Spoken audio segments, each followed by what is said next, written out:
We've talked a ton about walkability in city skylines in your city on my channel, and it is still true today. Walkability is the biggest thing to do if you want better traffic flow. Your citizens will walk great distances. I mean, look at this distance they're walking here.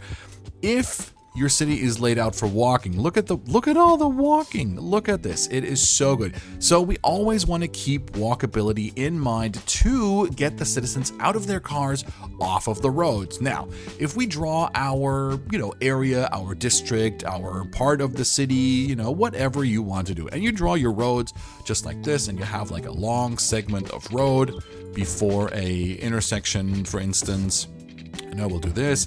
And the game automatically creates these pedestrian crossings where the Sims cross. They will not cross here. They will not cross here. They will only cross on pedestrian crosswalks. So how do you get pedestrian crosswalks in vanilla if you have like a layout like this, but you're like, I want to build something here, but I also want citizens to cross the road here. Now, what can we do? Simple. Grab another type of road. We'll just go with the grass. Upgrade a segment in the middle to a different type of road. And boom, look at that.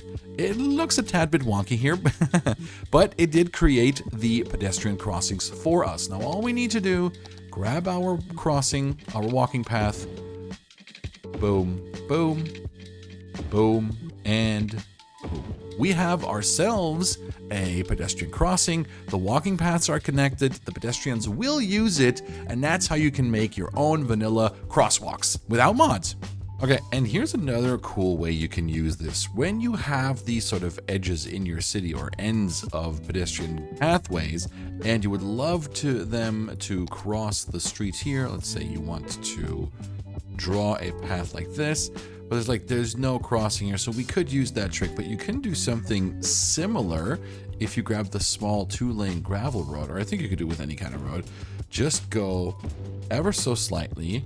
That doesn't look too good, but what we've done essentially now is we've created 2 nodes, and now if we upgrade this small segment, we only have the pedestrian crossings. It's already being used, and careful, don't get run over. We only have them here. So basically we just made the nodes closer together by simply adding a road. There's a node right here, and we can direct that node over to here. So that's another cool little thing to keep in mind. Angled metro stations. Now, what we would usually do, grab our metro station, place it in the corner like this, and boom, we can connect our rails, we can add our lines, and everything works perfectly. What if we want something a bit different, a bit more unique in our city?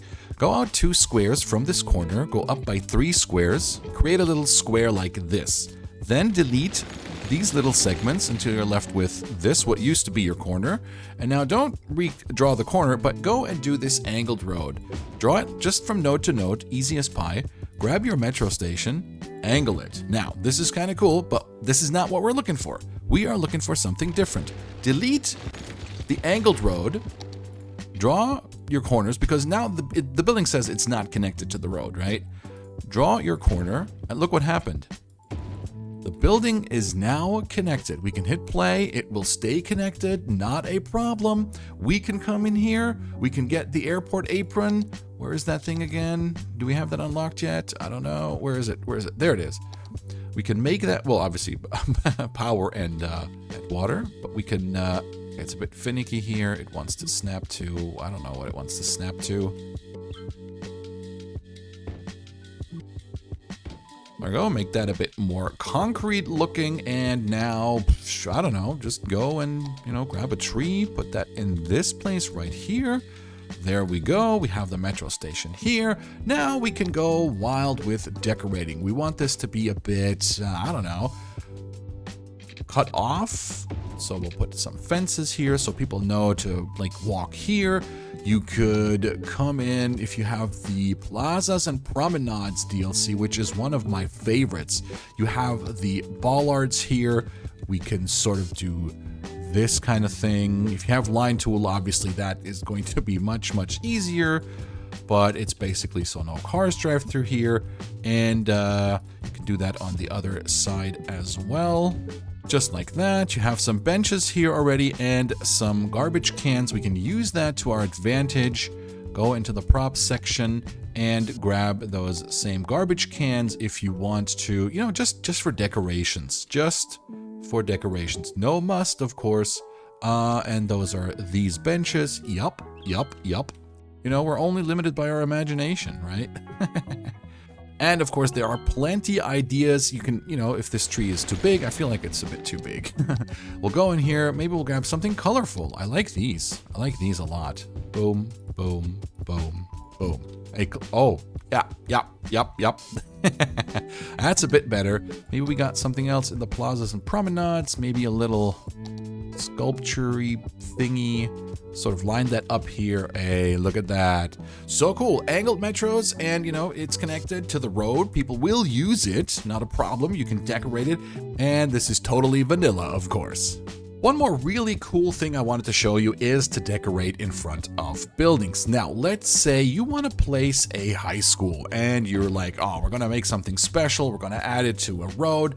Hey, this looks a bit bland here. There's nothing really going on. Maybe I want like a tree or a bench or maybe some bollards from the plazas and promenades DLC. Oh, you can't really do that. The road is in the way. The building is in the way. Everything is kind of in the way. So we can't really add anything. No trees, garbage cans, no sculpture, statues, whatever.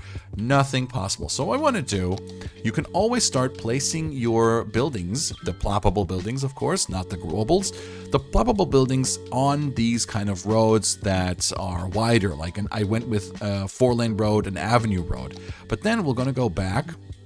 We're going to upgrade to a regular stretch of road. And now look at the building. It's still there. It's still connected, but it is not directly connected to the road, if that makes any sense. Let's come in here. Let's grab our bollards again. Let's have a look. Oh, well, would you look at that? Look at the distance. What we can use now to decorate. I mean, you can't decorate up in here, but we can decorate right here. Let's see. Sure. Like, why not get this sculpture going right in front of the door, right in front of the building? And you know what? I love trees. Let's go again with one of those colorful trees. You know what? Let's place one here. Oh, there's a parking lot. Maybe not here, but maybe something like this, and then maybe it goes around. Cars have to go up here. It's fine. They can drive here. And sure, let's see with the bollards. Why not, right? So parking lot here, of course, and you know we don't want any cars driving like here. So obviously, if you have line tool, that's a wonky, but you get the idea, right? And maybe, sure, let's have an ice cream stand. Or no, let's go with a kiosk of some sort. Don't we have look at that, a grill? No, let's put a kiosk. Look how far we can go. Like we could just totally. We can go really, really close to the building. It is really cool. But yeah, let's put the kiosk like right here and put another one right here. Oh, look at that. Our first student? Heather Mason, already going, she's working. Coordinator at the high school. Okay. Anyway, that's how you can, in vanilla, without the help of Move It, Anarchy, whatever, place your buildings and then grab your props, your trees, rocks, fences, whatever you want, place them in front of these ploppable buildings, because otherwise it wouldn't work. It would work. Okay, obviously this is not really thought through, but it's just to showcase what can be done in vanilla. I like it. I like it a lot. So now we can take this knowledge to the next level. Let's say we have a layout like this. What we'll do is go up a bit with the road, so we have some anchor points here. Draw a road like this, because the buildings will not only snap to the road or be connected to the road once you downgrade a road, they will also be connected when they're like 2 squares off of the road. I am not kidding. Shoutouts to Imperator. Where I first saw this trick, I was mind blown. It's connected, check it out. It's not connected, check it out. The thing is connected now. This is wild. This is so wild. Yeah, so this is connected to the road now. unbelievable. And the best part is, check it out. If we want to do something like this, heck yeah. You can put your metro stops now right in front of your bigger ploppables. I'm using the hospital as an example. Best part here, even growables will spawn in here. Let's put it in 3-speed. And let's get some, I don't know, let's get some colorful trees. There's the growable already spawning in. Wine and liquor, maybe, I don't know. What's that, a car wash? Yeah, okay, I mean, it's fair, right? Well, the parking lots are kind of, anyway, that is another cool thing you can do with these buildings. I was blown away when I first saw that. The cool part with the upgrading, downgrading the road, maybe a bit easier, a bit faster to pull off, but this is just wild. Now look how everything is just connected. This is wild. It is insane, literally. And if you want to see 101 tips and tricks in vanilla and city skylines, highly recommend you check out this video right over here. Thank you so much for watching, happy building, and stay safe out there. Bye-bye!